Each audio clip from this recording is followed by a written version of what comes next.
tell my younger self as far as writing stuff, because a lot of this stuff is organic. You learn it as you go. It's strange. It's nothing I ever expected. I want to tell my stories by eliciting emotion in my audience. So it's an organic process. They sort of layer on top of each other. Each one makes the next layer more obvious to me. This whole thing could not have gone any smoother. I usually say squad only in groups of 3. I like the batches, like squat, squat, squat. Look, guys, this one's not going to be like normal. It's just not. Welcome to the Writer's Journey. I'm your host, Lauren Moore, and with me is the Melwith, who is Kayleen Williams. That's a big difference. It's like, are you talking or are you doing? What's happening here? We still have all the pets that think, oh, it's time to eat. It doesn't matter if it's 4 a.m. My name is Walt, and this is Coffee and Concepts on Keystroke Medium.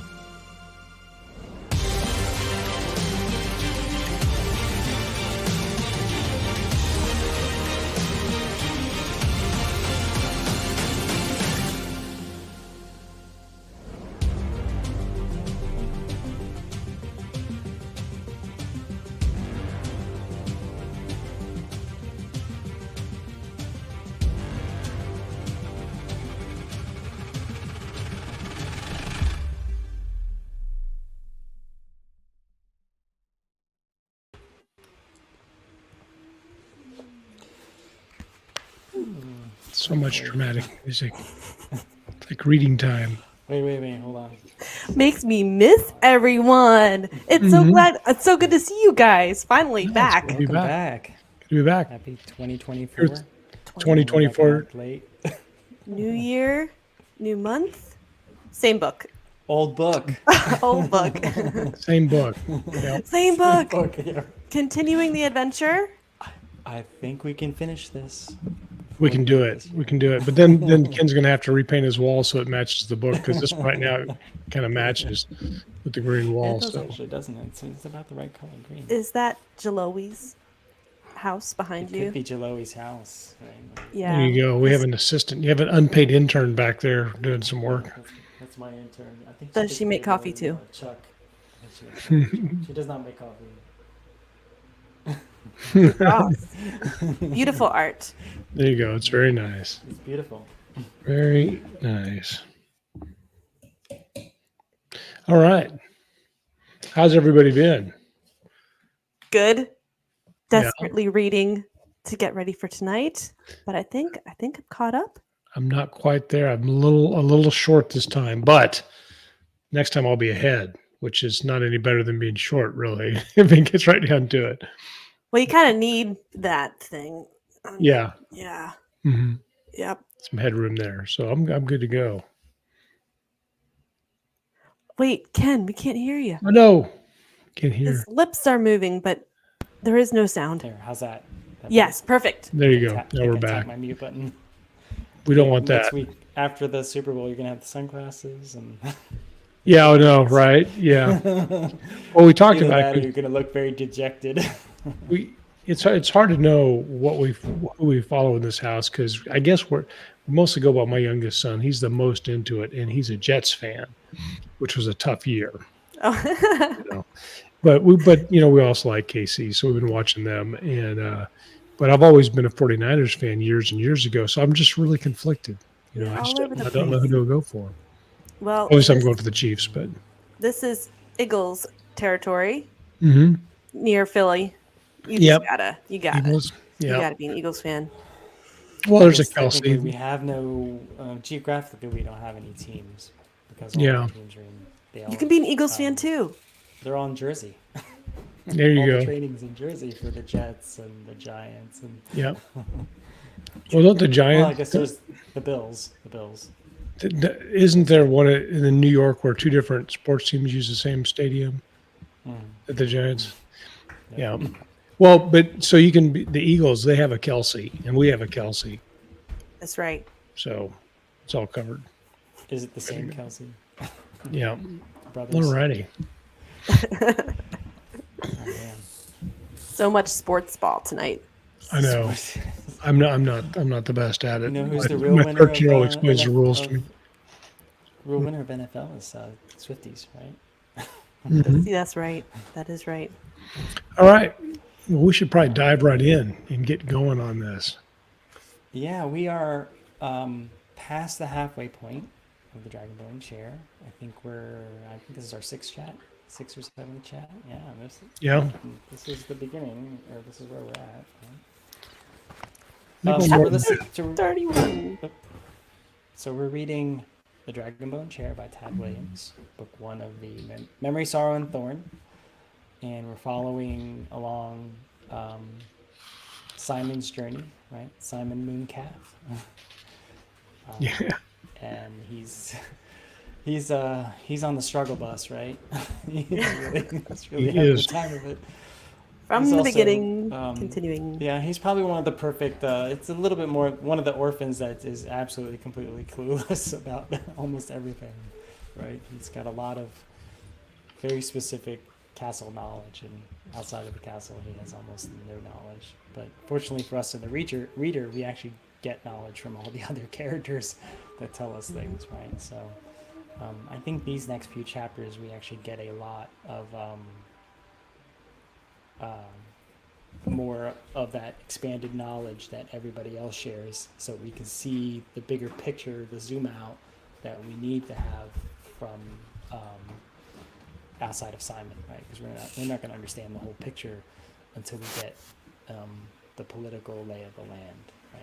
So a better picture, and that's what we get when we start off at the end where we left off last time. Was they make it to Naglamund, right, which is where Prince Joshua is, and finally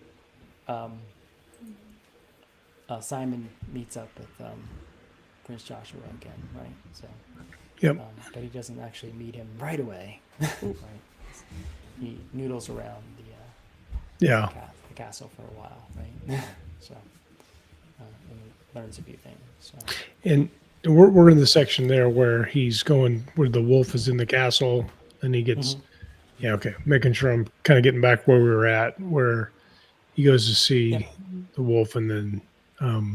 And we get the next mentor, right? So first his first mentor was Dr. Morganes, right? Mm-hmm. And then he loses him, and then he gets kind of a surrogate for a while, Benebek, who is still his mentor. And then he meets Jaloe, not so much of a mentor directly, but I think she teaches him about the Road of Dreams, which he has a means of touching, right? So he does have a little bit of a magical power, right, in the sense that he can touch the Road of Dreams. Yeah. And now he's got we think is another mentor, Stranger, right? So, Strangyard, the priest. Strangyard. Yeah. They're more like book nerd friends together. Yeah. Yeah, and you find out that the mentoring book nerd potential. Friends are actual book nerd friends. Yeah, but that's what I'm getting. Strangyard, he's another book nerd. Can I talk tonight? Book nerd with me. And I love his perspective and how much he's very excited to read the manuscript, Dr. Morgani's manuscript, and he can barely keep himself still when he's he wants to read that so bad. Yeah, relatable. We get that. Yeah. Yeah. Makes me nervous though. Morganes's beta reader. Yeah.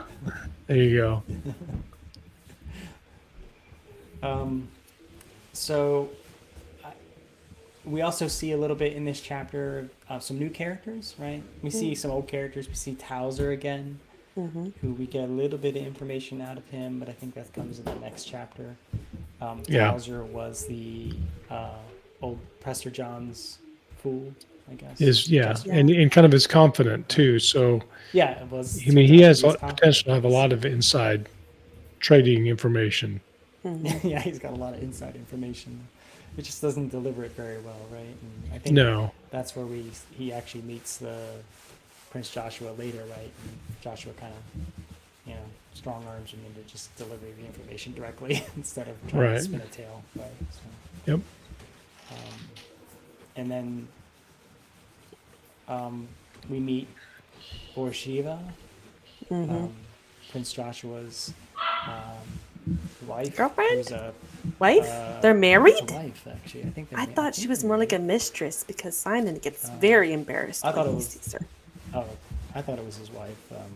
She's a Thrivings woman, right? She's definitely like a chieftain's daughter. She's like of nobility, but I don't think he's actually married her. I think she wants him to marry her, but I don't think he has yet. Okay. You might be right. I might be, but I might be wrong. It's just that I was kind of getting some like. So I thought they were married. Well, I think that's part of why they're fighting. Is she's like the live-in girlfriend, and she's like, "Come on, where's this commitment? The prince who might end up being king, and my dad is putting like all of this political like risk on him, in hopes of some kind of alliance, but he still hasn't like put a ring on it." Yeah, I was just saying, put a ring on it. You'd be in trouble. Yeah. Or that's what it seems at first, but then, later on, I don't want to jump ahead. Later on, there could be other motives why she's here in his boudoir. Yeah. Dun, dun, dun. Thrivings is similar, but not exactly to the Rohirrim, right? They're nomadic people. They're not necessarily horse people, but they are semi-nomadic, I believe. I'm getting Viking vibes. Yeah. From Vikings with horses. But I think the Rimmersmen also could be considered Viking type people too, because they like hang out up in the north. Maybe they're like Saxons. Yeah, maybe Saxons. Yeah. There you go. I've been listening to the History of the Germans podcast and finally figuring out what that means exactly. I'm like, that's interesting. I did not know that. So, anyway. And then I think chapter 31 is where you actually we transition. Simon. Okay, last chapter when we left off, Simon finds out that Maria is a few chapters before that he learned he was not a boy but a girl. Right. The hits just keep on rolling here. Not a girl, it's a princess. Now he learns it's a princess. And he's way angrier at that one. He gets so angry every time. More angry about that, and then now you get the awkward teenager interactions between the two of them, right? It's huge. Hi, how are you? Do you like my sword? Conversations they're having because they realize once she becomes a princess, now she's in a different circle, right? Right. But that's not his first realization. For their lives now, yeah. What's his first realization? His first realization is she lied to me again, and I fell for it again. And he just feels very betrayed and very angry. And like we're in the middle of like the nobles discussing being traitors against the High King, right? Like that's what's going on in the plot all around him, literally in the same room. And all he can think about is his just like enormous embarrassment that he got her wrong again. Right. And she turns out to be a princess.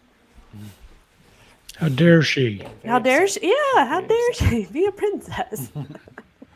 Come on, kid.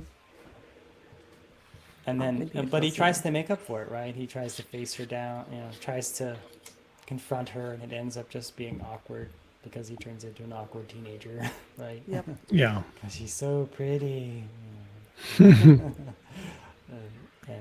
now they're in stratified social circles, right? He's a ex-kitchen scullion.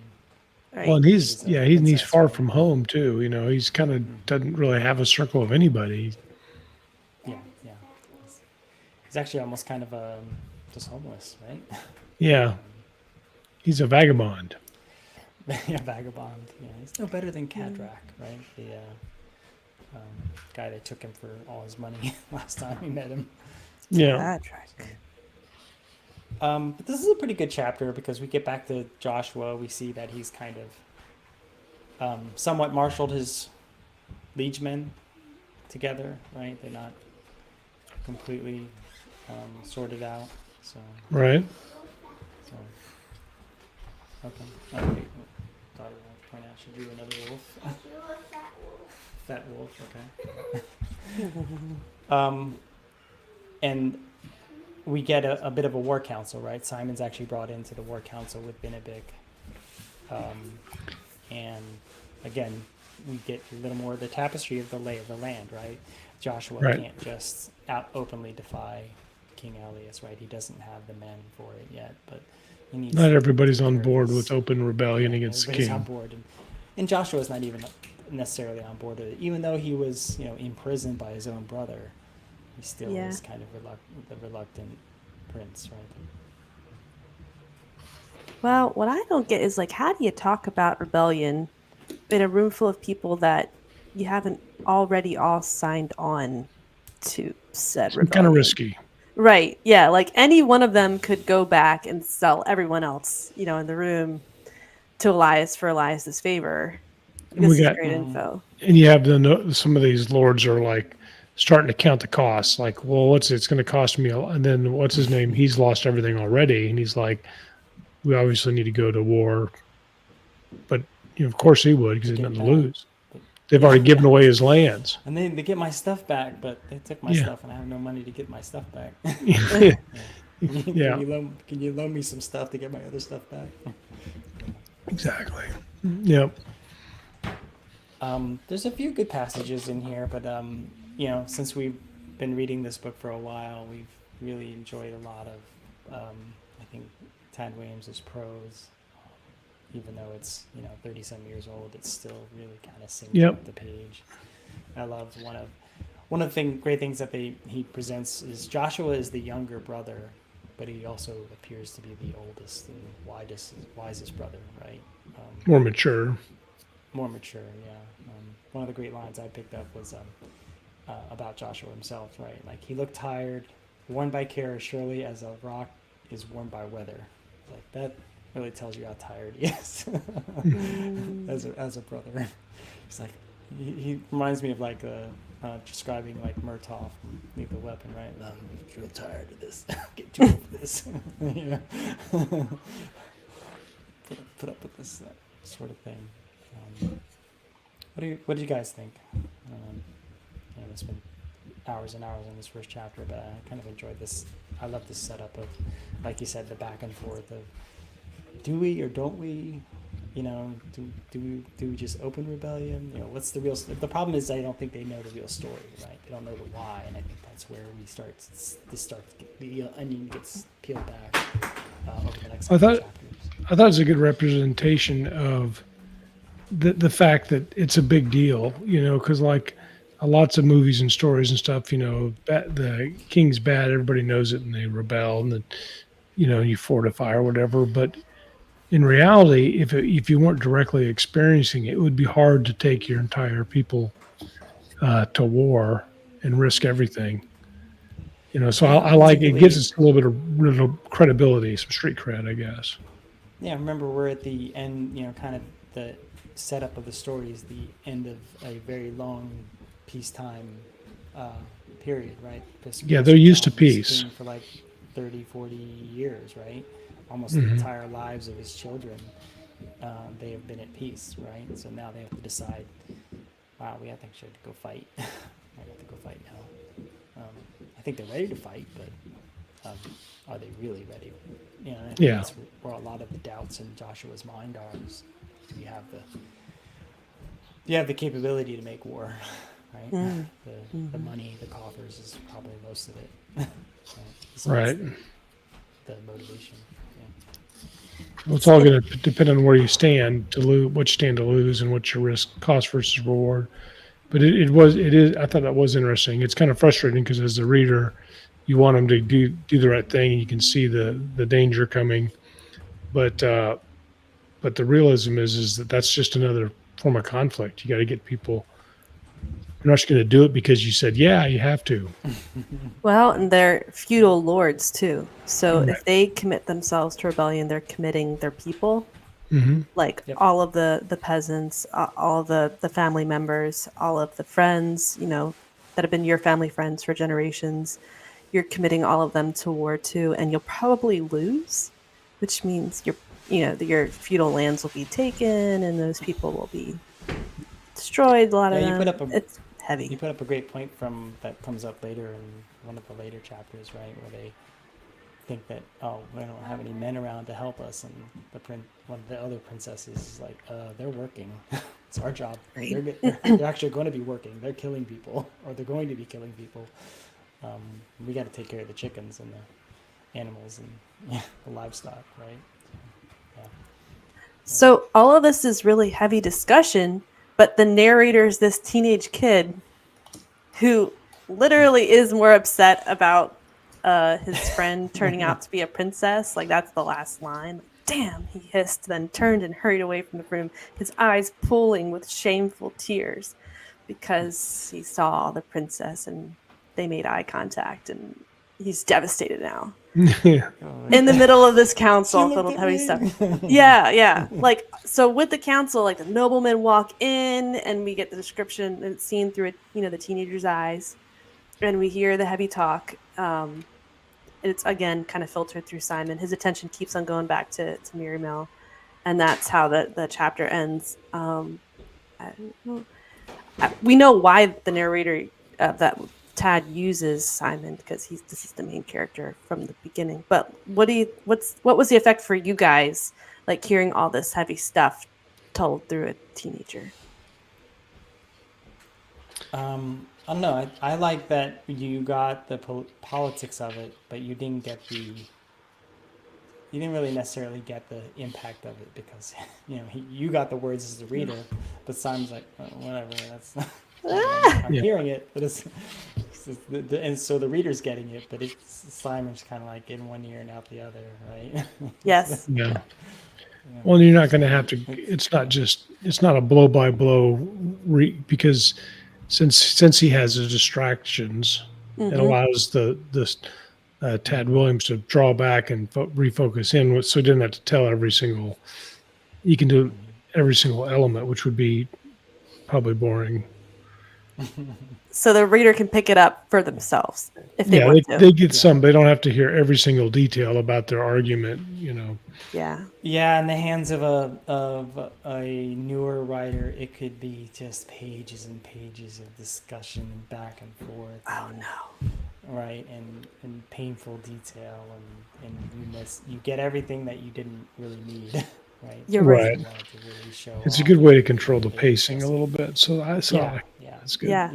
Kind of, I guess it's almost a little bit of a framing device, but really it's actually more of a filter rather than a framing device. Yeah. So, probably both, and it works very well because that was the part I was most interested in.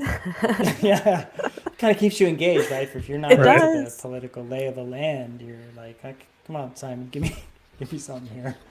It does, because we know these characters. Like, we've known them through their whole story. So to see this conflict come up between these two best friends, that we appreciate a lot. It's like, oh no, come on, guys, just talk it out, work through it, and let's move on with the bigger plot. Let's go. Yeah. And I love the beginning of chapter 32, right? And right enough, he's with Towser feeling sorry for himself. And then he realizes how much, talk about the stratification between the two characters, right? They're in two different social circles, but it's hilarious that he complains about her writing him a note. And you see, how could she have better spelling than him? Yeah. Great. Maybe she can spell better than me. Yeah. That was great. Yeah. In her letter, she lied. She called me friend. And that time when she put her head on my shoulder, was that a lie too? These women. And then I think we get where Miri explains all those deceptions, right? She's trying to she was getting away from her father. She couldn't get away. She was kind of trapped in the tower, all that kind of stuff. And how she got away and how everything was, she said she was given a message, but she's actually herself was the message, right? So, I like that.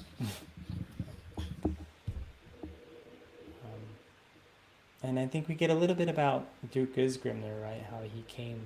Actually, Towser starts doing his storytelling, right? Right. Duke Isgrimner became the Duke of Grimmersgard, right? And I thought that was interesting. A little bit of interesting history brought about by one of the remnants of living history, right? Towser tells him the story. I don't know if he's doing it to distract him or what. Not sure. Yeah. It works. Towser describing how he fought in battle and used bright nail and right. some of these things. Right. And, so yeah, so King John, he won like this huge victory, unexpected, and then Simon asked, "Yeah, did King John have bright mail then?" Towser said, "Yes, he did." Interesting. Yeah. And then Benedict, best bud, right, convinces him to come back in for another, for the actual War Council meeting itself, right? Mm-hmm. And then we shift, I think, to Eolair, I think, for POV. Count Eolair, who's I really like this character too. I like a lot of the characters. I think I was telling Lauren at the pre-show that a lot of these characters you see again in the sequel trilogy, and that's what makes you excited to go back when you see these characters. Some of them are older, and Eolair is one of them, right? So. Have you guys been able to look at the comments? We got Leo and Trucker Charlie in here with us. We might take a peek at those real quick. Why as we go through here. I think Leo's asking if you can get your mic up a little bit there, Ken, so we can hear you better. How's that better? I think so. I can never tell because I always feel like I'm being super loud and people are like, we can't hear myself, you. So, yeah. I know. I feel like I'm shouting all the time. No, you're right in the right range. So. Yeah, I was clicked on the wrong page, so I wasn't looking at the comments, but now I am. I know. Wow. Well, because I normally pull out the YouTube comment thing on the side, but this time I didn't do that. So I'll just kick them. I know the comments are slightly delayed in this format, but they're still very useful. Yeah. Okay. Sorry for the interruption. No, that's good. I realized we had the comments. I think I still clicked over on the private chat, which we don't have anything on. Actually, you reminded me of something before we hop onto what's next. Is I think I had a link and I shared it with Lauren that I think there was an announcement that I think one of Ted Williams got picked up for an option. Ooh. Oh, for a movie option? For a movie option, I think. Movie or series. But I don't think it was Memory Sorrow and Thorn. I'm gonna have to Google it. Well, while you Google it, I'll go back and find it. I did find a passage I liked a good bit. Ken, you might like this one too. So the idea of are they making their own choices, or is it kind of predestined for them? Free will versus choices. It's funny that the characters themselves talk about it because they're characters in a novel, and Simon sometimes he earlier in the story kind of like wished he was on an adventure, and he wishes he was a hero, and he wishes something interesting was happening. And then later on when things get bad, he's like, "Oh, I just feel swept up in this, and I feel like I don't have any choices, and I feel like what's going on?" And now we're talking about prophecy. So it kind of brings up the issue of like, well, are my choices that I'm going to make predestined anyway? They're, some prophet hundreds of years ago said I would, so I'm gonna. So it's almost like the characters are talking back to the author, like, you've made this plot, but I'm gonna do what I want to do. And it's kind of interesting. Yeah, any authors like, this sounds familiar. I've had this conversation with my characters too. So on page 514, I just thought this was kind of funny. It's Towser and Simon. They're talking about old loves and those women who break your heart. And then on page 514, just when Simon was about to reach up and give a gentle shake, the old man Towser stirred and cleared his throat. "I don't know," Towser said slowly. "It seems as though God made happen what he made to happen. But we must have choices, eh, boy? Without choices, there's no good. I don't know. I don't think I want to unwrap the past that much. Better the way it is, choices right or wrong." "But choices are so much easier afterward," Simon said, clambering to his feet. Towser stared fixedly into the wavering candle flame. "I mean, at the moment, you have to decide on things. You never know enough. It's only later that you see everything." He suddenly felt more tired than drunken, caught and tugged at by a wave of fatigue. He gave thanks for the wine, then said goodnight to the old jester and walked out into the deserted courtyard in the slanting rain. So, like, these characters, they only have that one little moment in time, to make the choice. And then looking back on it, you can kind of go, oh, I made the right one or the wrong one, and kind of in hindsight. It kind of makes sense looking back on it.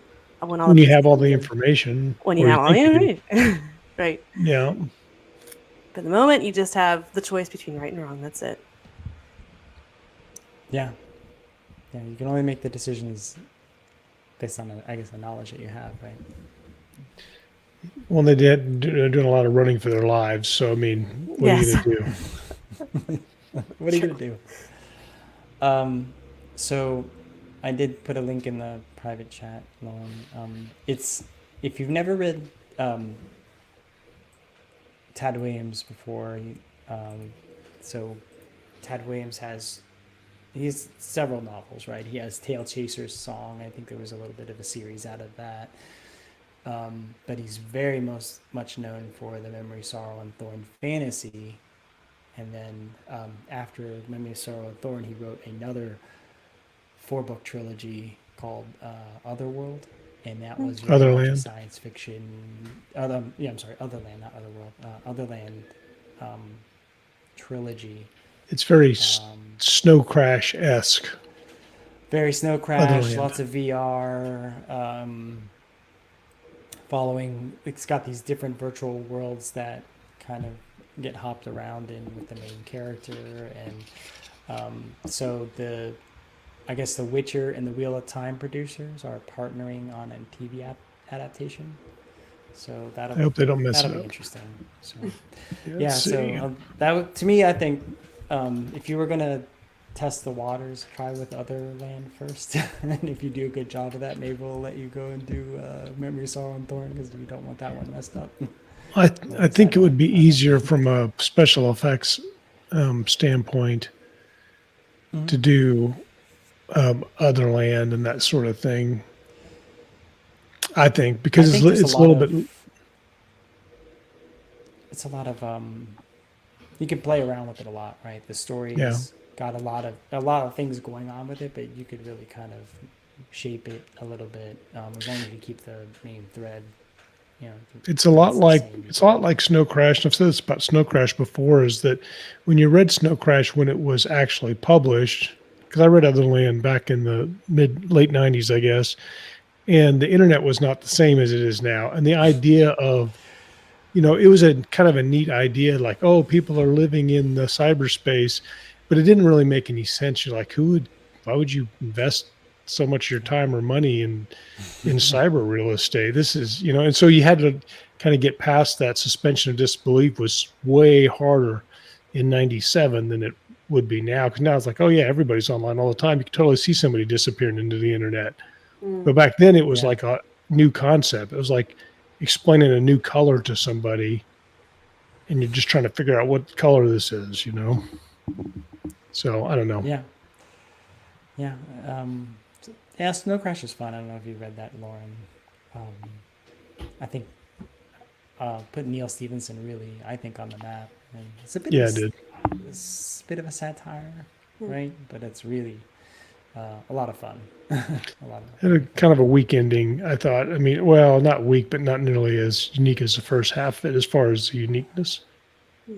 Yeah, I think that's a little bit of Neil Stephenson's weakness. As everybody has their opinions about authors, right? A lot of people think that Stephen King doesn't really write an ending; he just stopped writing, I think. Yeah. Well, they're like world building and coming up with it's really cool. Come up with a fabulous idea, and you come up with fabulous characters, and it's amazing. And you're like, well, how do I land this plane? I don't really know where I was even going, but it's a cool plane. Yeah. And then he just jumps out of the plane, and you're like, well.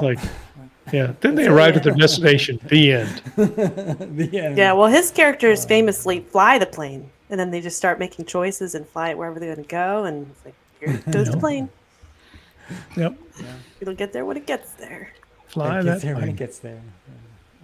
Sorry for that segue, but I thought that was an interesting bit of news for Tad Williams, so good luck to him.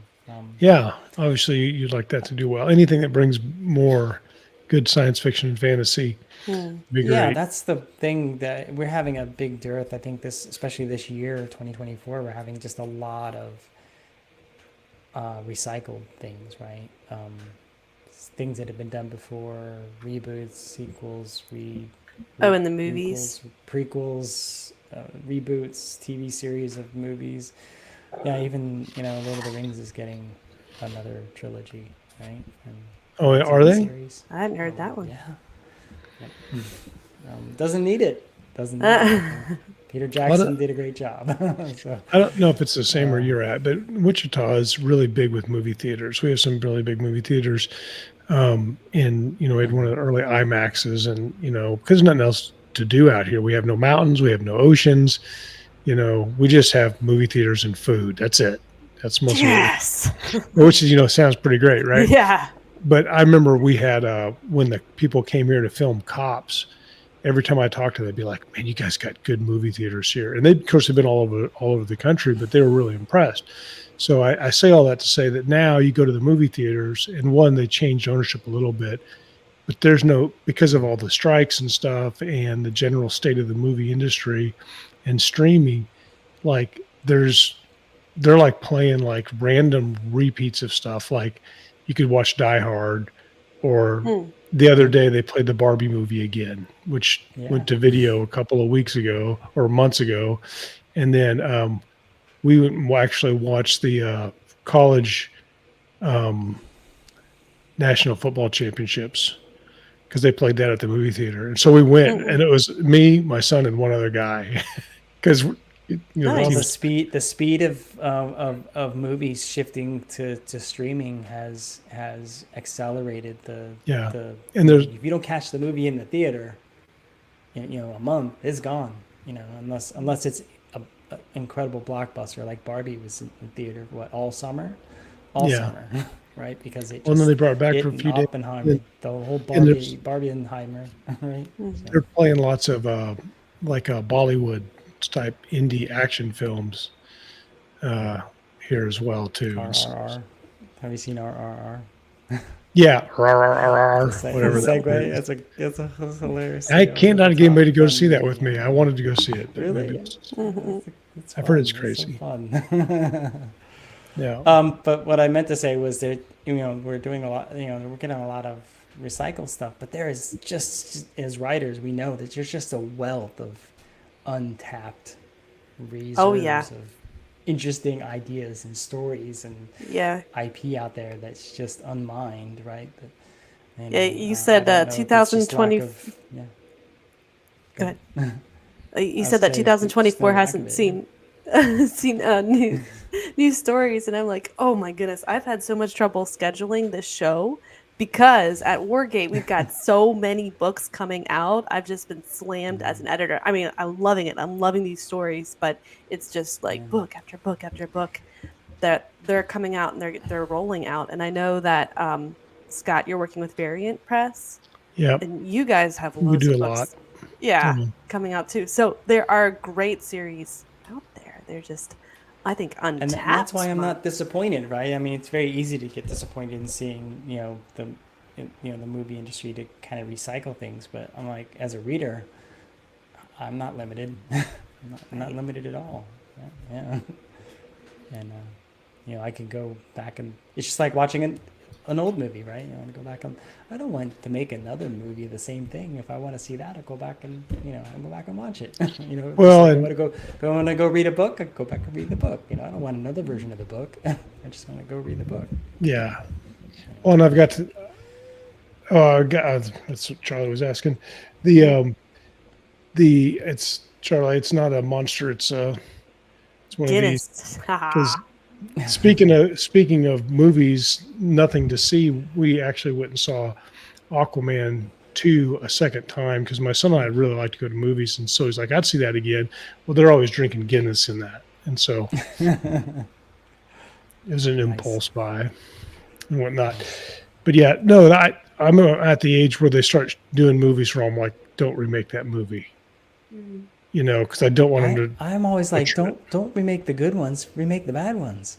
Yeah, Go take yeah, a movie do the that was bad a ones bomb right. and turn it into an amazing movie. Yeah. Fix the bad ones. Yeah. Yeah, you can do it. You can fix that. Well, but remember they want He-Man? Do you remember He-Man?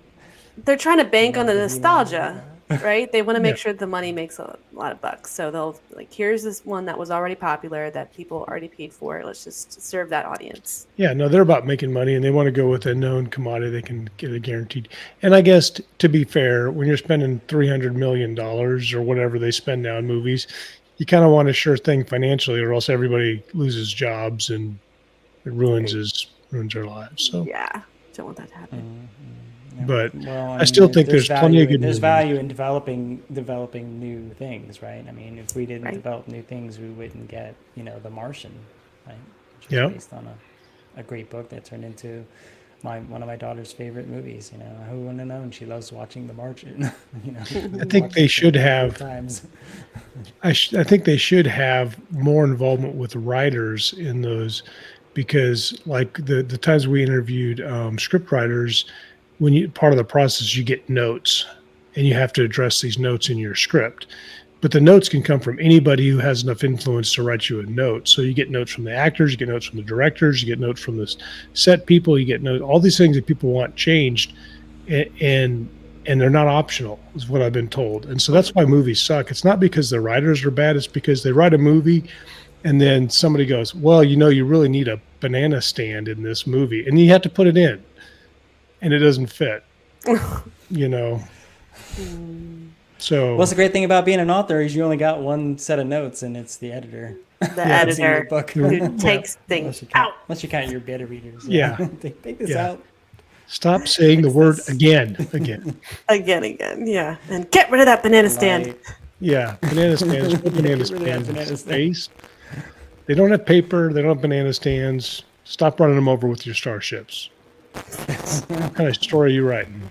What are you doing here? Although there's probably definitely going to be a banana stand in my next book. I'll probably write that in tomorrow. Note to self, banana stand. Oh. Okay. Back to we get the war council. We got a connection problem here. Last time, right? I'm going to mute mine and see. It's like, it's real staticky.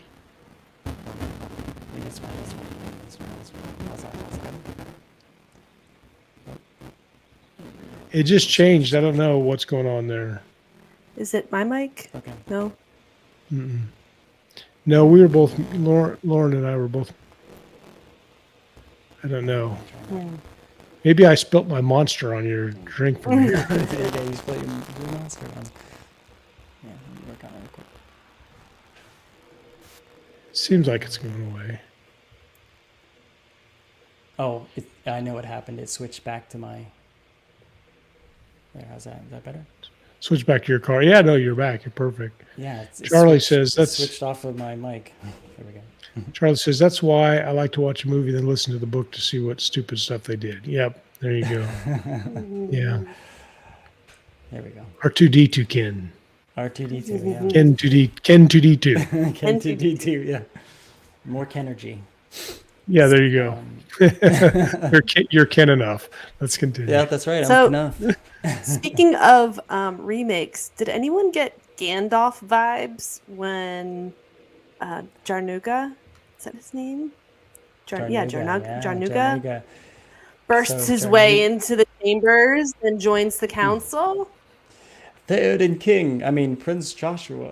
Yes, I got Gandalf vibes. And I wrote down in my book, this is Tad's Gandalf. Yeah, this is Tad's Gandalf. Yes, absolutely. Yep. Yeah. Except instead of guy in a robes, he's got tattoos, right? Yeah. There you go. Wearing, like bear skins and tattoos, right? And he's part of the league, right? Yep. Here we go. Now we start connecting a lot of the dots, right? Jaloi, Benedict's singing man mentor, and Dr. Morganis. They're all part of the League of the Scroll, which is this network that you see in various fantasy worlds, right? If you're ever a fan of the old Forgotten Realms, these are the harpers, right? The people that Yep. maintain the knowledge of the world of good and the bad, right? So Yeah. and they're he comes to give them the warning, right? And you get the reveal at the very end, right? Who is behind all of this? And it is Inuluki, right? The Storm King. Inuluki, the Storm King. Imagine the whole Frau Brucker, the lightning flash outside the window. Yes. It is the Storm King. That sounds ominous. Yeah, that is like, yeah. If this was an adventure movie, there would be a quip about that, right? He's like, oh, the Storm King. Oh, yeah, he sounds pretty serious. Yeah, I'm using the Storm King with my kids tomorrow too, as well. You can call me the Storm King. It's just the name. You know what they'll say? They'll say, "Is it the Storm King from the My Little Pony movie?" Yeah. Yeah. I'm And sure then, that it will not be as nearly as intimidating as I mean to be. and the name Inuluki reminds me of, like, is it Rafiki from The Lion King? The guy with the staff. He's got a staff all right, but it's got like jingly bells on the end. Yeah. So, And a Jamaican accent. yeah, the most dangerous enemy is Inuluki, the Storm King. I could just see him like rattling his cane. Very nice. Very nice. I like it. I mean, because there's a small passage in here where it kind of doesn't quite get to that point at the beginning, right? I apologize if I read this off to you, but he says, King Elias is the enemy. I heard the young Hinisterman say, and I heard others echo him. You are all you like mice who speak in hushed tones of the terrible cat and dream in the walls of doing away with him someday. Not a one of you will realize that it's not the cat who is the problem, but the master who brought him to kill the mice. Yes. That's a great hint of Elias he's the behind the throne, right? The guy behind the guy. He's the puppet master, not the puppet. Yeah. Yeah. That's a great line. That's a great little passage by Tad Williams. Like you said, the whole Gandalf. Ah, you fools. Yeah. You know not what you speak.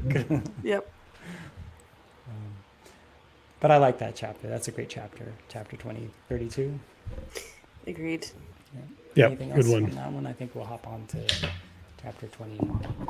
33. From the 33, which ashes is the of ashes Asua. Yes. I think 33 I think it's an exposition chapter, right? Because he gives you the reveal and then he explains. Yeah. And the Let me chapter explain. explaining. Info dump. Yeah, info dump, exposition as ammunition, right? It's It's a big important. popular phrase. We You need know, to if about it's Inuluki. entertaining, then do your thing. If the reader enjoys it, not Yeah. a big deal.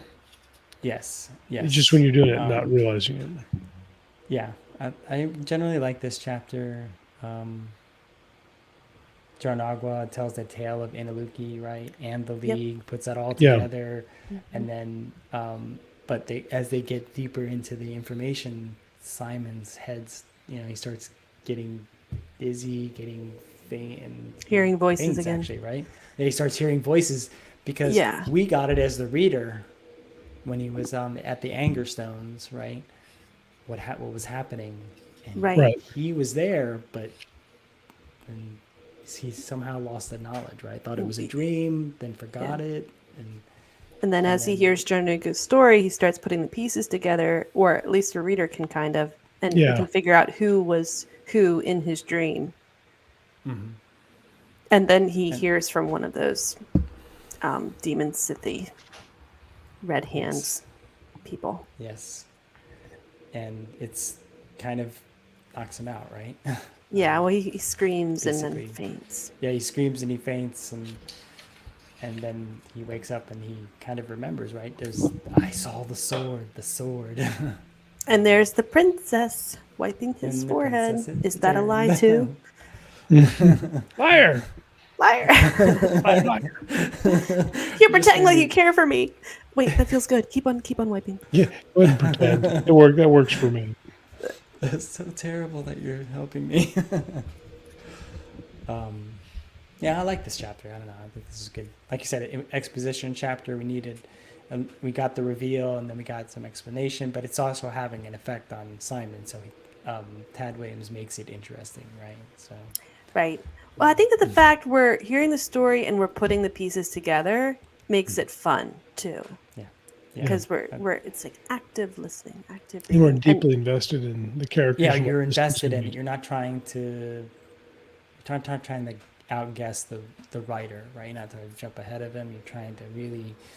You're feeling immersed, right? You're watching, I guess, in your head the movie of the story, right? And he's delivering it in such a way that you're just like poring over the prose, right? And getting it through Simon's muddled version of events. Yeah. And then I almost feel like when she helps him up, he's got that one. Oh, you helped me. Oh, I feel so faint. That's a good chapter. That's cute. But that's all I had about that chapter because I felt like that was just an immense amount of really good. I think we got a little bit of information at the end about Pryrates. They're in the forges, right? Yeah. In the Hayholt. Something's going on there, right? So, and it kind of Pryrates connects it very lightly back to Simon, right? So something's going on with that boy. So there's some knowledge there. And I think that's where we see, I think because he fainted, the voices, I think he's connected via the Road of Dreams still, right? So Pryrates has some of that forbidden knowledge. He shouldn't be able to travel the Road of Dreams. But that also gives you a little bit of a hint of how he got, in touch with folks like, Lukey. Right? Well, and Lukey, his big thing, the reason he went bad was because of forbidden knowledge too. Right? He found those books about dark magic, and then he used them to create like the witch wood, so like darkened trees, and then his dad flipped out over that because then he turned the knowledge he shouldn't have and the power he shouldn't have into a sword he shouldn't have to go and kill mortals, and then he ends up killing his dad over it. Yeah, it's fantastic knowledge, right? Because iron is so Scythi or Norns are very iron is not, I guess, I don't want to say fatal to them. They can't work it. It's not. They're much more in touch with nature, magic, and nature. Like I said, they can shape witchwood, and you'll see that a lot, right? A lot of their weaponry, their swords are witchwood swords. Their armor is witchwood swords or witchwood armor, and he needs something to fight, right? So he creates sorrow, right? Which is a very deadly sword to both Scythi and whoever they use it on. So, yeah. So we're getting again more of that exposition, but it's really just getting you deeper into the lore, which I find everything's world building in it's all this world show. building, and it's interesting. When we talked about at the beginning that it was very slow burn, but I mean it feels like now that I go back and look at it, is we were just waiting along the shore, and then we just got into the ocean. Now we're just swimming. We're like, it's deep out here. There's a lot of knowledge. It's one of those things where it's never ending. So like it's kind of like when you're growing up, and you're like, well, now I have all the answers. Like, no, now you're just getting started. You're functional. And you're functional. You don't know anything. That's part of the appeal of fantasy is the deeper and deeper world building and stuff. So, I mean, that's why I always liked it. Yeah, that's a good place to go daydreaming. It's challenging to write too. So I think my hats off to Tad Williams. He's got us. Yeah, how do you keep it straight? Hook, line, and sinker. Right, we're in it. And by golly, we're finishing this book because we're hooked in. We want to see what happens, right? So I'm interested. And then that's it for chapter 33, and then we get to chapter 34, which is the Forgotten Swords, which I really enjoyed this chapter because I think if this is where the dots start, the trilogy name kind of comes together here, right? The three swords, memory, sorrow, and thorn. Like I said, we know what sorrow is. We've seen it, and we've seen it again, and then we get explained if it's a origin story, and then we know what Bite Nail is, where it came from, where it's probably at. We think maybe, right? But we don't know about the third sword, right? We don't know where Thorn is, or no, we know, Thorn. Right. So. I'm tempted to read it. But it doesn't. We get a chapter, Forgotten Swords, but it doesn't go right to the swords. It goes to Joshua's woman or wife for Shiva, the Thrithings woman. I think I mentioned that at the beginning, right? Thrithings is very Rohan-like, somewhat. I wouldn't say they're horse lords, but they are kind of They don't rely on the animals. They do a lot of movement. I can't say that they're quite nomadic. Though you get a lot more of that in the sequel about the Thrithings folks. They are very much more nomadic. They talk about owning, large swaths of land, but not living there. They don't settle down. So, yeah. Could be like the Magyar in I say it wrong because I've just kind of is that Hungary? In the rise of the Holy Roman Empire, the Magyar are the Eastern raiders, and they were starting to have some holdings, just like you said, but they weren't really doing the castles yet. But they had the powerful bows and horsemen and all that. And so they're like horse swords, but not horse swords. Historical parallels, fighting the Vikings, maybe. Yeah, a lot of Vikings. We can make it. I think in this one is, like I said, I feel like these next few chapters we know, we got the Storm King reveal, and we tell about the Storm King's sword, and in this chapter we get the third sword, right? And also the linkages of the characters, right? So, we know Prester John was the King Arthur. He had a wife. Which I'm drawing a blank on her name right now, but she was the kind of a bit of a Guinevere character, but this is much farther past the time of Camelot itself. But the Camelot, the Arthurian legends had a Lancelot character, right? And this is very much Camerus, right? Camerus was very much like Lancelot. Lancelot was something out of the French part of the folk tales. I think the across the sea, the night across the sea. Vulgate cycle, I think it was, where Lancelot came into the picture, right? Yeah, across the sea. And he became in the whole weaving and retelling, he became the right-hand man of King Arthur, right? And then, of course, in more romantic tellings, he was the downfall of King Arthur, right? But for Tad Williams, he just kind of took it to the end, right? Where is Camerus, right? And they talk about Camerus. Why is Camerus not the king? Wasn't he the king, right?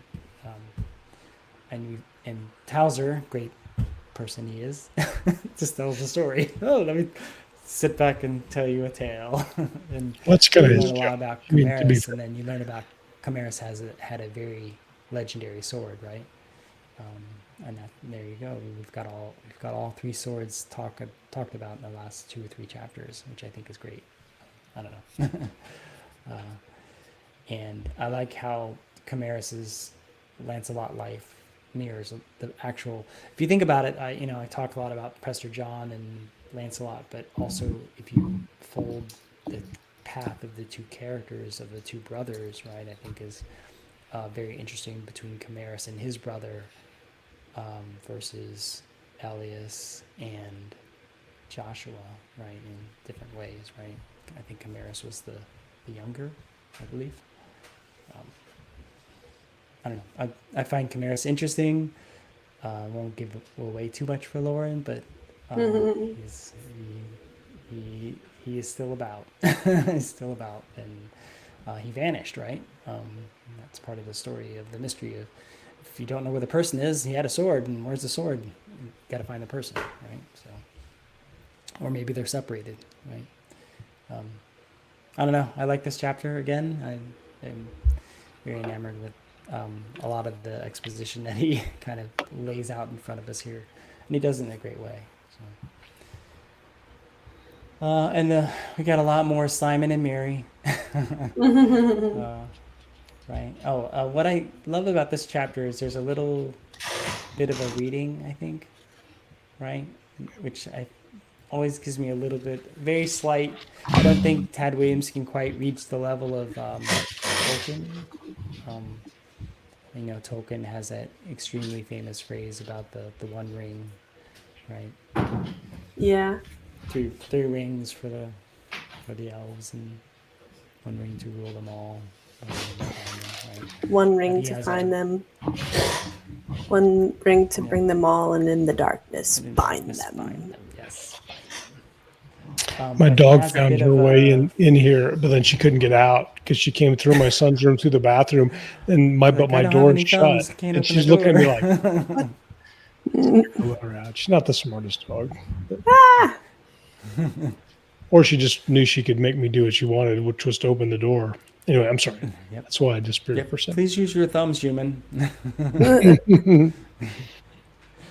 Here we go. I think Joshua reads, a bit of something that Morganus, it's kind of like a writing of a writing, right? Morganus cited something from Nissa's, the Mad Priest from the beginning, about the swords. I love this bit of a passage. I think this is what I gave you to Lauren to put into the description, right? And the shadows walk upon the road when water blackens in the well. 3 swords must come again when Bukken from the earth do creep and Hunën from the heights descend. When nightmare throttles peaceful sleep, 3 swords must come again. To turn the stride of treading fate, to clear the fogging mist of time, if early shall resist too late, 3 swords must come again. I like that. So, bit of a I like that. I love that it's a bit of a prophecy without actually implying that it's a prophecy, right? It's kind of very nebulous, vague. Which 3 swords are you talking about? I like that. And it gives them the courage later that they can that these swords can be found. Because otherwise it's like, needles in a haystack. So almost why try find these lost swords? Then Jarnuka, is it? Mm-hmm. Points out on page 554.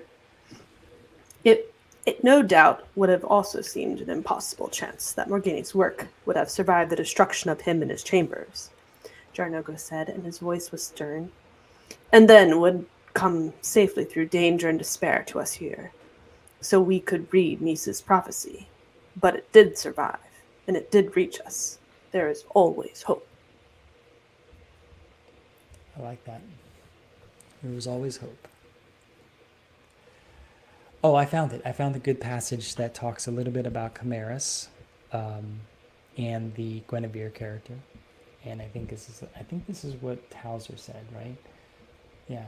Sir Chimeras grew strange and fell after your mother, Queen Ibeka, died.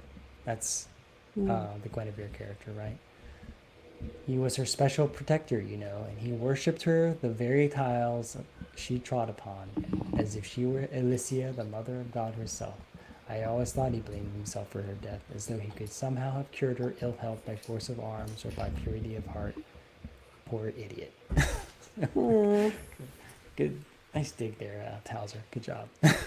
So he's like he worshipped he was the queen worshipper, right? Her special protector. And someone who thought he could, protect her even from death.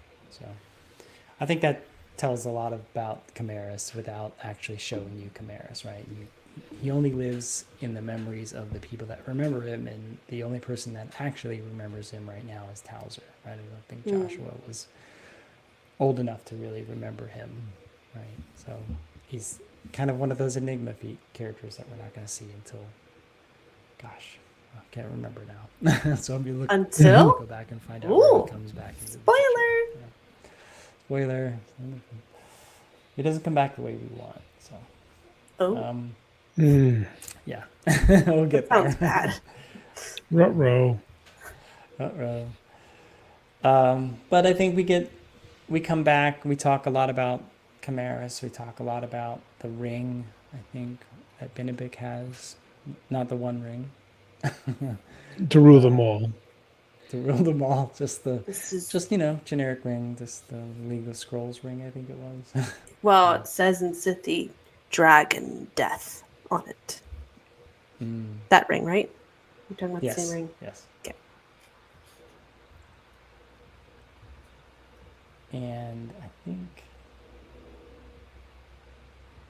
there was one little boy-girl moment I found that was interesting. Between with that ring, to go back to it real quick. Was that the ring that Simon's mother, when she gave birth, she had a little gold something, and it fell on the ground? I think it may be, but it's not pointed Morgana out here. But I suspect the same thing, Lauren. I think this is your kind of birthright ring. And then Morgani's hung on to it, and then tied it on the little bird's foot. So this ring has been through a lot. But it's Simon's family, his birthright. Yes, and now it's on his hand. Tenuous thread that ties to his past, right? So,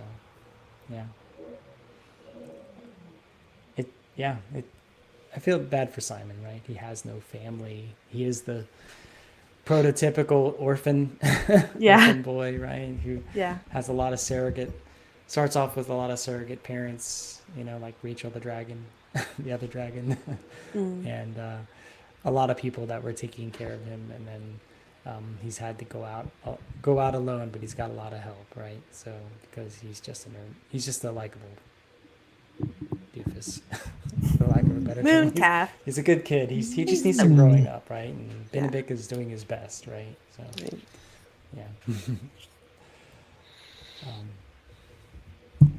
here's one of my favorite bits of where it transitions away from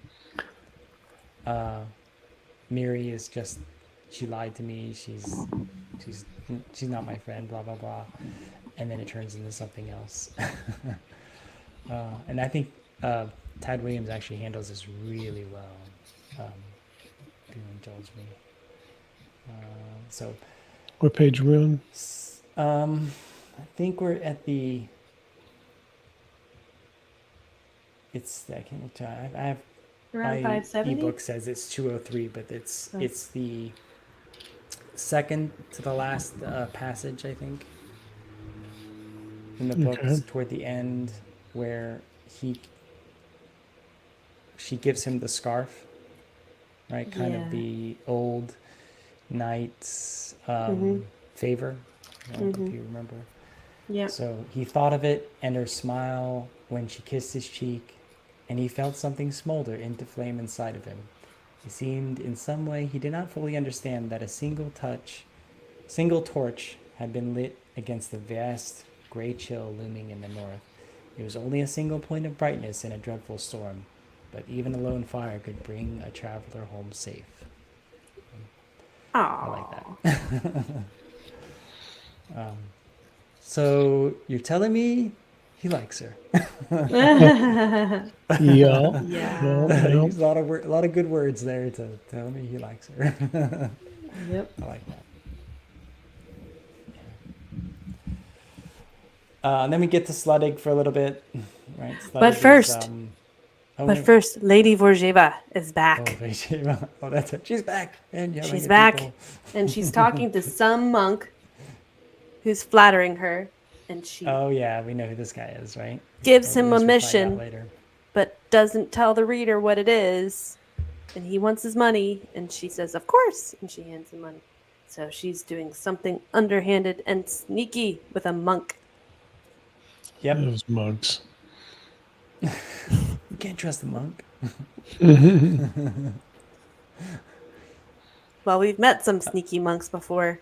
Well, a sneaky priest. What was it? Was he? Yeah, this is where Tad Williams kind of holds the card close to the chest. Holds the card. We'll find out. But he doesn't hold it very long, right? Because I think we find out in the next chapter exactly what happened.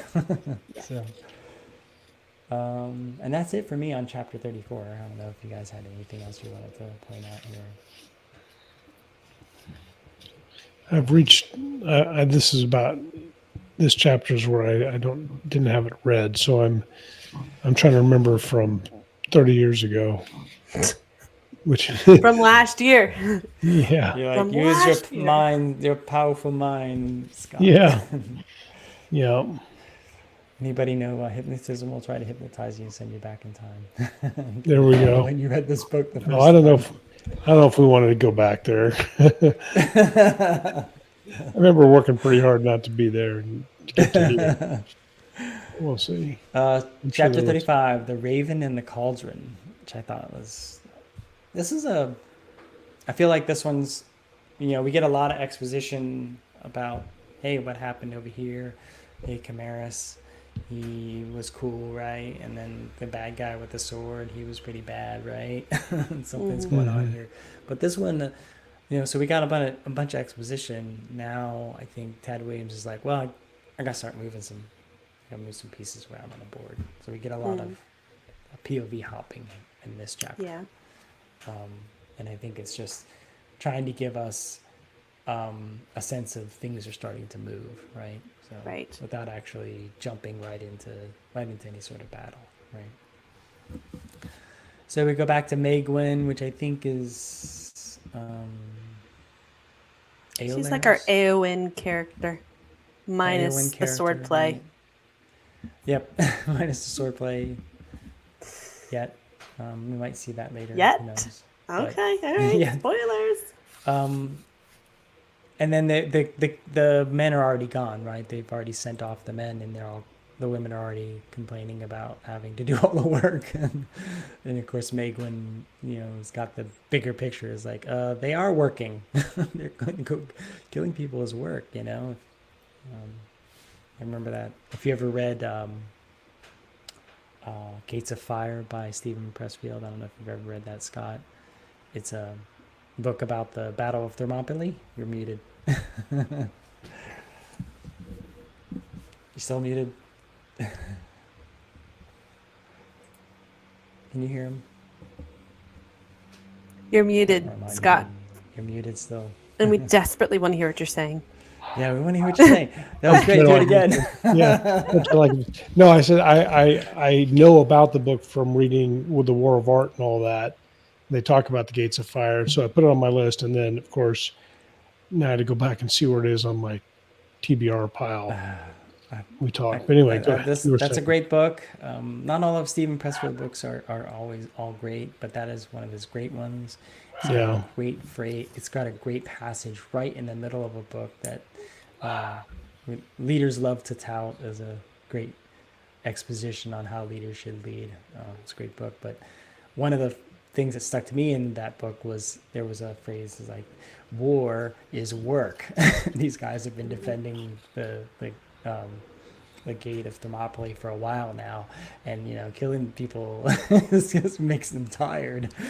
So that's what this little bit of a scene reminds me of. Yeah, war is work, man. It's not it's not all glory. It's you're killing other people, and that's not easy. Yeah. Yep. And then we do a lot of zipping around between characters. We go from Megwin, we go to Eolair, who sees King Luth, right? And then we hop back over to Elias, right, who sends Skali, the Rimmersman, to attack the Hernistiri. I can pronounce that right. And then we go back over to the Duke, and Aglamon is along with Joshua to treat with the Baron of Nabonai, right? Mm-hmm. And then they learn about Leobardus, right? And that's who we kind of link those two brothers' stories, right? Because Chimerus and Leobardus were the brothers, and Chimerus becomes the protector of the queen, and Leobardus becomes the Baron of Nabonai, right? And versus Joshua and Elias, which is interesting because the history that we got of Nabonai was it's kind of like a post-Roman Empire kind of country, right? They were great once and they've fallen because Prester John came in and with them, like the Visigoths came in and took them over and turned them into the Holy Roman Empire. But they still have a little bit of that faded glory, right? And then we hop over to a character called Tiamak, who's a Randoman, kind of a, how do I explain him? Like a fisherman in the fens kind of character. But we realize that he's actually one of Morgana's proteges, I think. Becomes part of the League. He's like a happy hermit in a swamp. Yeah, happy hermit in the swamp. Talks to fish and crabs. You know, just trying to about the fish and the crabs. Yeah, just trying to catch his dinner, and then half the time he kind of feels bad for what he caught, and he lets it go. Yep. Then just doesn't eat that night. Yeah, he's a very philosophical fenman, martial. And what I think I like about this character is I am going to give this away because you guys haven't read that in the sequel trilogy. He's a major character in the next trilogy because he becomes an important character in this book, but he becomes more of an important character in Simon's life in his later years. So he's a good character, and we get a piece that links us back to absolutely the very beginning of this book, which is he has a copy of Mad Priest Nissus's book, which is the crazy guy that talks about the swords and the bad things, right? So Mad King Nissus, or I'm sorry, Mad Priest Nissus, not King, is talks about the swords at the very beginning, and Morganus is referred to them. We just got a bit of that, and so Tiamak's in some way going to be involved here. Right. Oh, and also this book, Do Svard and Yard. That's the one that Simon saw in his dream, too. He at Jaloi's house. He had that dream where we kind of like zoomed in on the ice mountain, but on the way he saw a book and the 3 swords. And this is the book that he saw. Yep. Dun, dun, dun.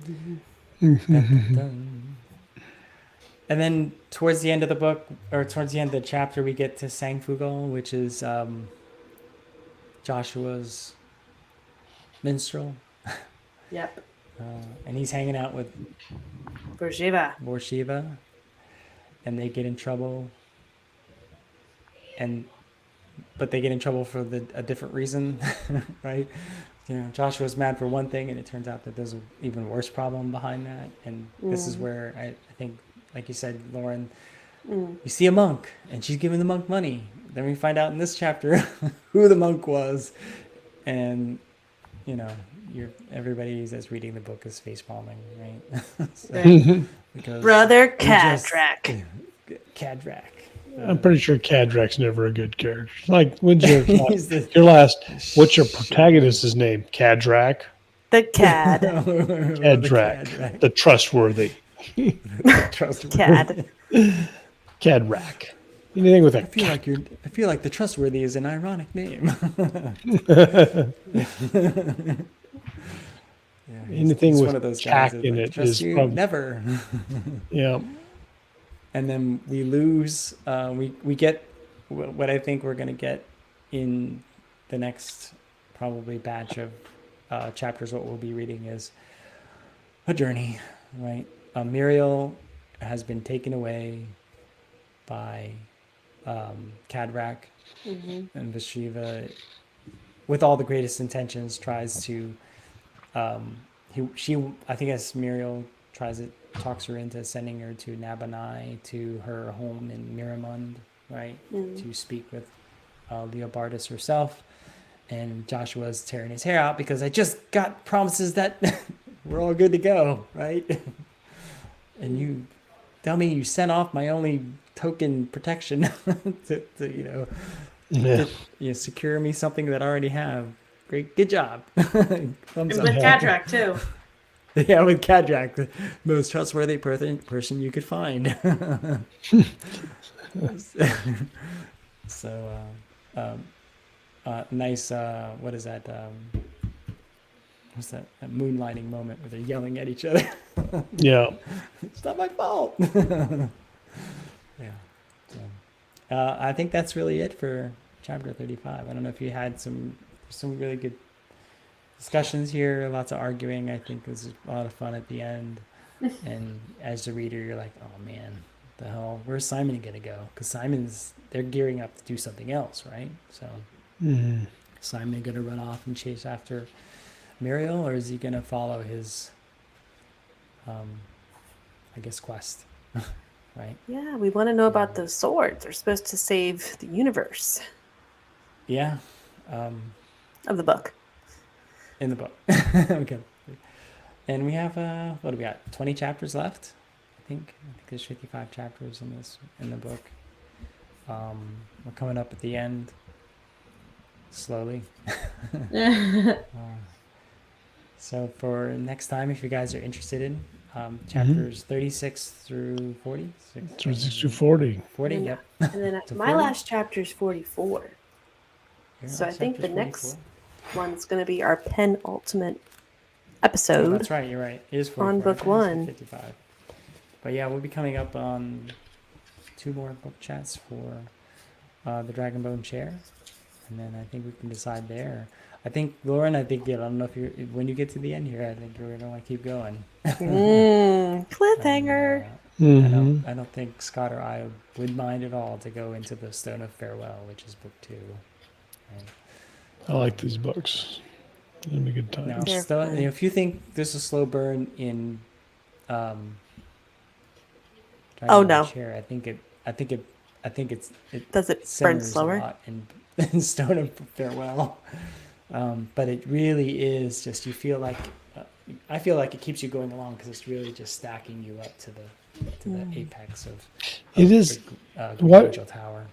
Why did I think it was 55 chapters? Because it is 44 chapters. Yeah, I thought it was 55 as well. So I must have miscounted. You know what I think? I think I looked at the ebook and I think there were some additional chapters for the next book. Or for the sequel trilogy, we're gonna get some answers now because we're getting close. Yeah, man, this is gonna. Things are gonna be moving. Yeah, it's nice, very cool. So we've kind of gotten to that middle. I guess we're past the middle part of the book. Now we're getting into that. We should be in the final act, climax, at least. in the final act of the book, right? So this will be good. But we know already that, man, they're not going to wrap this up in one book, right? No. Nope. We got another book. Since the second book is actually 2 books, right? Isn't it split into 2? Yeah. In I think that happened. Ted Williams fashion, right? His trilogies always end up to be 4 books. Because the final book is so big that it won't fit into a single book. Fantasy authors. Yep. They got to follow the trope, right? Yeah. Yeah. People love it. Yeah. All right. Well, you know us, the fantasy writers, man. We got to keep writing and just keep adding to the story. Keep building it up. Just taking stuff out. Let's just keep adding more stuff in. Never gonna finish. Yeah. There you go. Right. Good stuff. That's all I have. What do you got, Scott? Anything else? I'm just looking forward to reading and getting caught up and being deep into it this week. So because I'd kind of I kind of floundered because I was like, okay, well, I don't want to get too far ahead because I'll get confused as what goes in the right place. And now I'm like ready to get up there. Might have to just finish. This is exciting. I'm really looking forward to the final act, to finishing Dragonbone Chair. And then jumping back into Stone of Farewell, which is the middle book, right? The middle part of the story, which is always lots of building in there. You get tons and tons of world building, and again, like I said, just all the pieces really started to move, but they're still not in play until you get to the final chapter, right? The final book, or books in Ted Williams' case. But I want to know where those swords are. Yeah. We got to keep going. Well, we know where 2 are. That's the problem, right? We know 2 are, but we're looking for the 3rd one. Right? Right now, they don't buried. Well, they don't know that. They don't know that Bright Nail is. Yeah, they don't Thorn? know Bright Nail is Memory. I think it's Thorn. I think it's memory. Yeah, I think it's Thorn. I could be wrong. Thorn. You might be right. It might be memory. I thought memory was Chimeras' sword. Yeah, there's memory, and it's also called Sorrow, and Thorn. Right? Minayar or memory, and then Thorn and Brightnail are the same. I believe they're the same one. Brightnail, yeah. So Brightnail would be okay. Well, that's terribly sad. Green Angel Tower. Oh, Green Angel. I'm looking at the audiobook. Sorry, it says it's not available. But I think that I think book 3 is actually books 3 and 4. Yes. In the audiobook, because it's 63 hours. Wow. That's a way to spend your credit. Yeah. Take that, Ooh. Brandon Sanderson, in your 27 hours. I got 68. Yeah. Wow. Holy cow. Yeah. Thank you, Chad. Wow. Yeah, man. I remember seeing the hardback of Green Angel Tower. It was one book in the bookstore. Like this. Wow, doorstopper. But when you got to the paperback, they had to make it 2 because you couldn't. Oh, yeah. The book would just Hold fall it. apart. Yeah. The glue couldn't hold. Right. The binding wouldn't hold together. Yeah. Mhm. Beautiful covers by Michael Whelan. Oh, nice. Those are the best. Final Those cover. those covers are some of the reasons I wanted to be a writer. I always would just dream of getting a Michael Whelan book cover. Yeah, I still dream of it. I mean, I know he's, I feel terrible about the Austin Ard books because the first 2 covers, and I think the bridge book, the novella, were all done by Michael Whelan, but the last 2 books were not done by Whelan. They were just done by graphic designer. Well, there's a whole series of fantasy. This is all the magic. Yeah, there's a whole series of fantasy books that had his artwork. Charlie says that book will get him through 6 shifts of driving. So he needs a 63-hour book, get him through a week. Yeah, that'll get you through about a week. But we're not going to get there. We probably won't get the Green Angel Tower probably till summer.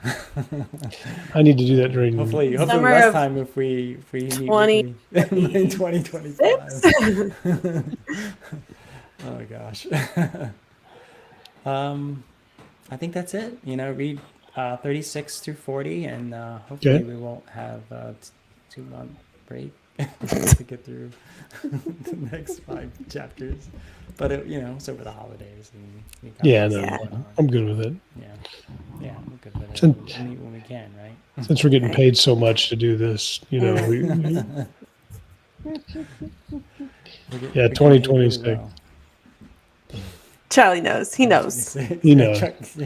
We're gonna double our financial incentive for doing this podcast. Everybody double it. 0, baby. They can triple it. Triple that 0. Yeah. Triple lot.